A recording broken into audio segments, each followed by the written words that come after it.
হজ পালন করতে গিয়ে সৌদি আরবে এখন পর্যন্ত বিভিন্ন দেশের সহস্রাধিক মানুষের মৃত্যু হয়েছে। তাদের অধিকাংশই মিশরের নাগরিক। পাশাপাশি বহু সংখ্যক যাত্রীর কোনো খোঁজ পাওয়া যাচ্ছে না।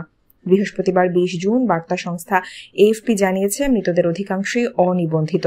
এএফপির খবরে বলা হয়েছে, মৃত হজ যাত্রীদের তালিকায় মিশরের বাইরে Jordan, Indonesia, Iran, Senegal, Tunisia, Bangladesh ও ভারতের নাগরিকরা রয়েছেন। সৌদির আবহাওয়া দপ্তরের তথ্য অনুযায়ী গত এক সপ্তাহ ধরে মক্কার তাপমাত্রা 50 ডিগ্রি সেলসিয়াসের মধ্যেই ওঠানামা করছে। সোমবার মক্কার তাপমাত্রা ছিল 51.8 ডিগ্রি সেলসিয়াস।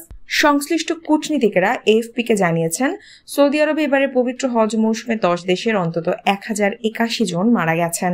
চরম উষ্ণ আবহাওয়া ও প্রচণ্ড গরমের কারণে অসুস্থ হয়ে তাদের অনেকেই মৃত্যুবরণ করেছেন। চলতি বছর হজ শুরু হয়েছে গত 14 জুন থেকে। এবার হজ করতে মক্কায় গিয়ে মারা গেছেন 27 জন বাংলাদেশি। তাদের মধ্যে 22 জন মক্কা এবং 4 জন মদিনায়, 1 জন জেদ্দায় ও 2 জন মিনায় মারা যান। সৌদি আরবের আইন অনুযায়ী কোনো ব্যক্তি হজ করতে গিয়ে মারা গেলে তার মৃতদেহ সেখানেই দাফন করা হয়, নিজ দেশে আনতে দেওয়া হয় না। এমনকি পরিবার পরিজনের কোনো আপত্তিও গ্রহণ করা হয় না। মক্কায় হজযাত্রী মারা গেলে মসজিদুল হারামে ও মদিনায় মসজিদে নববীতে জানাজা হয়।